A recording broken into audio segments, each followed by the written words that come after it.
നമസ്കാരം. മലയാളി വാർത്തയിലേക്ക് സ്വാഗതം.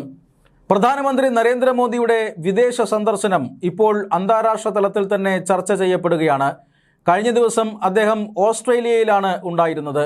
ഓസ്ട്രേലിയയുമായിട്ടുള്ള ഇന്ത്യയുടെ സഹകരണം ഉറപ്പാക്കാനായി, ഇന്ത്യയുടെ വ്യാപാര ബന്ധം മെച്ചപ്പെടുത്താനായി, ഇന്ത്യ ഓസ്ട്രേലിയ ബന്ധത്തിന് പുതിയ മാനങ്ങൾ നൽകാനായിട്ടാണ് പ്രധാനമന്ത്രി നരേന്ദ്രമോദി ഓസ്ട്രേലിയ സന്ദർശിക്കുന്നത്. ഇന്ത്യയും ഓസ്ട്രേലിയയും തമ്മിൽ പ്രതിരോധം, വ്യാപാരം ഇതുപോലെയുള്ള ഒട്ടനവധി മേഖലകളിൽ സഹകരിച്ച് പ്രവർത്തിക്കാനുള്ള തീരുമാനമെടുത്തിരിക്കുന്നു. ഊർജ പ്രതിസന്ധി അടക്കമുള്ള കാര്യങ്ങൾ പരിഗണിക്കാനായി രണ്ട് രാജ്യങ്ങളുടെയും സഖ്യം കാരണമാകുമെന്ന് വിദഗ്ധർ വിലയിരുത്തുന്നു. ഏറ്റവും പ്രധാനപ്പെട്ട കാര്യം, പ്രധാനമന്ത്രി നരേന്ദ്രമോദിയുടെ സന്ദർശനത്തിന് ശേഷം ഓസ്ട്രേലിയ ഇന്ത്യക്ക് ആവശ്യമായ സമാധാനപരമായ പ്രവർത്തനങ്ങൾക്ക് ആവശ്യമായിട്ടുള്ള യുറേനിയം നൽകാം എന്ന് സമ്മതിച്ചിരിക്കുകയാണ്. ലോകത്ത് ഏറ്റവും കൂടുതൽ യുറേനിയം ലഭിക്കുന്ന ഒരു നാടുകൂടിയാണ് ഓസ്ട്രേലിയ.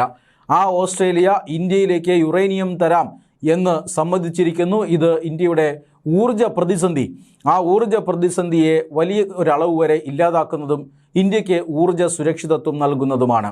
എന്തായാലും ഇങ്ങനെയുള്ള ചർച്ചകൾ പുരോഗമിക്കുകയാണ്. ഇന്ത്യയും ഓസ്ട്രേലിയയും തമ്മിലുള്ള വ്യാപാര ബന്ധം മെച്ചപ്പെടുത്തുന്നതിന് വേണ്ടി മറ്റ് പല ഘടകങ്ങൾക്ക് വേണ്ടിയൊക്കെ ഇന്ത്യയിലെയും അതുപോലെ തന്നെ ഓസ്ട്രേലിയയിലെയും അതാത് നാട്ടുകാർ, അതായത് ഓസ്ട്രേലിയയിൽ താമസിക്കുന്ന ഇന്ത്യൻ വംശജർ, ഇന്ത്യയിൽ താമസിക്കുന്ന ഓസ്ട്രേലിയൻ വംശജർ, ഇവരെയൊക്കെ അഡ്രസ്സ് ചെയ്തുകൊണ്ടുള്ള ഒരു കൂടിക്കാഴ്ചയും ഒരു വിദേശ സന്ദർശനവുമാണ് പ്രധാനമന്ത്രി നരേന്ദ്രമോദി ഓസ്ട്രേലിയയിൽ നടത്തിയത്.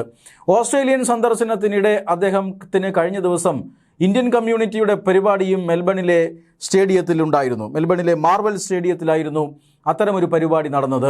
പ്രധാനമന്ത്രി നരേന്ദ്രമോദിയുടെ വിദേശയാത്രകൾ തുടക്കം മുതലേ ശ്രദ്ധിച്ചാൽ നമുക്കറിയാം, അദ്ദേഹം എവിടെയൊക്കെ ഏതൊക്കെ രാജ്യങ്ങളിൽ പോകുമോ അവിടെയെല്ലാം ഒരു കമ്മ്യൂണിറ്റി മീറ്റിംഗ് ഉണ്ടാകും. അതായത് ഇന്ത്യൻ വംശജരെ അദ്ദേഹം അവിടെ പോയി അഡ്രസ്സ് ചെയ്യും. അതായത് കഴിഞ്ഞ കുറേ വർഷങ്ങളായി ഇന്ത്യ നേടിയ നേട്ടങ്ങൾ എന്താണ്, ഇന്ത്യയുടെ ശക്തി എന്താണ് എന്നീ വിഷയങ്ങളിൽ വളരെ അധികം പ്രചോദനം നൽകുന്ന രീതിയിൽ ഇന്ത്യൻ കമ്മ്യൂണിറ്റിയോട് പ്രധാനമന്ത്രി നരേന്ദ്രമോദി സംവദിക്കുമായിരുന്നു.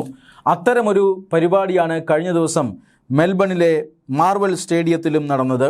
മെൽബണിലെ മാർവൽ സ്റ്റേഡിയം ഏറെക്കുറെ നിറഞ്ഞു കവിഞ്ഞിരുന്നു. അതായത് 30,000-ൽ പരം ആളുകളാണ് ആ ഒരു സ്റ്റേഡിയത്തിൽ മോദിയുടെ പരിപാടിക്കായി പങ്കെടുത്തത്.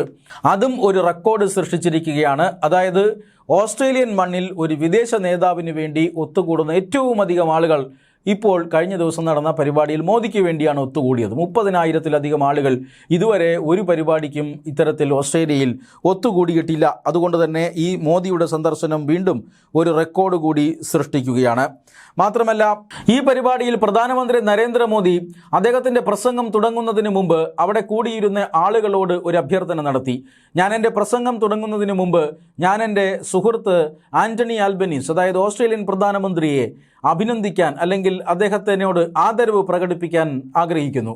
അത് നിങ്ങളാണ് നിറവേറ്റേണ്ടത്. നിങ്ങൾ നിങ്ങളുടെ മൊബൈൽ ഫോണിൽ നിന്ന് ഒരേ സമയം ടോർച്ചുകൾ തെളിച്ച് ഓസ്ട്രേലിയൻ പ്രധാനമന്ത്രിയെ ആദരിക്കണം എന്നാണ് പ്രധാനമന്ത്രി നരേന്ദ്രമോദി അവിടെ കൂടിയിരുന്ന 10,000-കണക്കിന് ഇന്ത്യക്കാരോട് അഭ്യർത്ഥിച്ചത്. ഈ അഭ്യർത്ഥന വന്ന് മിനിറ്റുകൾക്കകം തന്നെ ആ സ്റ്റേഡിയത്തിലുണ്ടായിരുന്ന എല്ലാവരുടെയും മൊബൈൽ ഫോണിലെ ടോർച്ച് ലൈറ്റുകൾ ജ്വലിച്ചു. അതിനുശേഷം അവർ വേദിക്ക് നേരെ വീശി കാണിച്ചു. മാത്രമല്ല, മോദി മോദി മുദ്രാവാക്യം ഉയരുകയും ചെയ്തു. ഇതോടുകൂടി വേദിയിലുണ്ടായിരുന്ന ആന്റണി ആൽബനീസ് വികാര നിർഭരനായി. അദ്ദേഹം വളരെയധികം വികാരാധീനതയോടുകൂടി തന്നെ സദസ്സിന് കൈകൂപ്പി. പ്രധാനമന്ത്രി നരേന്ദ്രമോദിക്കും ഇന്ത്യ എന്ന മഹാരാജ്യത്തിനും അദ്ദേഹം നന്ദി അറിയിക്കുകയും ചെയ്തു. ഇത് കഴിഞ്ഞ ദിവസത്തെ, അതായത് ഇന്ത്യൻ പ്രധാനമന്ത്രി നരേന്ദ്രമോദിയുടെ ഓസ്ട്രേലിയൻ സന്ദർശനത്തിൻ്റെ ഭാഗമായി നടന്ന ഒരു ചടങ്ങ്, ആ ചടങ്ങിനിടെ നടന്ന ഒരു സംഭവമാണ്.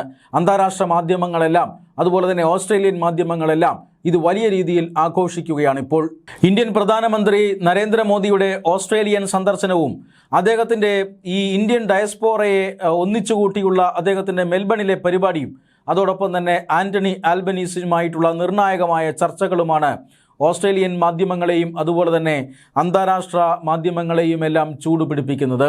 ഇന്ത്യയും ഓസ്ട്രേലിയയും തമ്മിൽ പ്രതിരോധ രംഗത്തും ഊർജ്ജ സുരക്ഷിതത്വം എന്ന രംഗത്തും അതുപോലെ തന്നെ മറ്റു പല തന്ത്രപ്രധാന മേഖലയിലും സഹകരണം ഉണ്ടാകാൻ പോകുന്നു.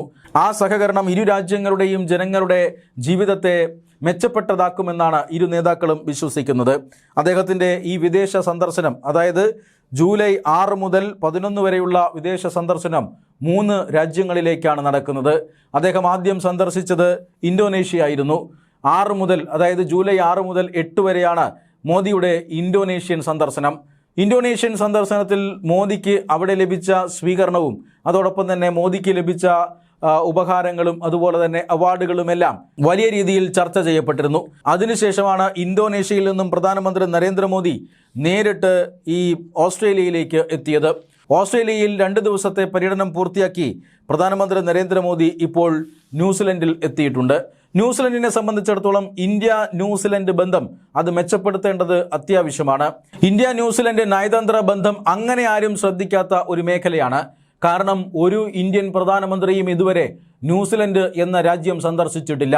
ന്യൂസിലൻഡ് ഇന്ത്യയെ സംബന്ധിച്ചിടത്തോളം വളരെ പ്രധാനപ്പെട്ട ഒരു രാജ്യമാണ്. നിരവധി ഇന്ത്യക്കാർ അവിടെയുണ്ട്. മാത്രമല്ല ഒട്ടനവധി ഇന്ത്യക്കാരുള്ള ഈ രാജ്യത്ത് ഇതുവരെയും ഒരു ഇന്ത്യൻ പ്രധാനമന്ത്രിക്ക് സന്ദർശിക്കാൻ അവസരം ലഭിച്ചിട്ടില്ല. പ്രധാനമന്ത്രി നരേന്ദ്രമോദിയും ഇതുവരെ ന്യൂസിലൻഡ് സന്ദർശിച്ചിട്ടില്ല. ഇതാദ്യമായിട്ടാണ് പ്രധാനമന്ത്രി എന്ന നിലയിൽ അദ്ദേഹം ന്യൂസിലൻഡ് സന്ദർശിക്കുന്നത്. അദ്ദേഹം മാത്രമല്ല, ഇതാദ്യമായിട്ടാണ് ഒരു ഇന്ത്യൻ പ്രധാനമന്ത്രി ന്യൂസിലൻഡ് സന്ദർശിക്കുന്നത്. ന്യൂസിലൻഡ് സന്ദർശനവും അതുപോലെ തന്നെ ഇന്തോനേഷ്യ, ഓസ്ട്രേലിയ തുടങ്ങിയ രാജ്യങ്ങളുടെ സന്ദർശനവും ഇന്ത്യക്ക് മുതൽക്കൂട്ടാകുമെന്ന് വിദേശകാര്യ വിദഗ്ധർ വിലയിരുത്തുന്നുണ്ട്. എന്തായാലും ന്യൂസിലൻഡ് ഭരണകൂടവുമായി വിശദമായ ചർച്ചകളായിരിക്കും ഇന്ത്യൻ പ്രധാനമന്ത്രി നരേന്ദ്രമോദി നടത്തുക.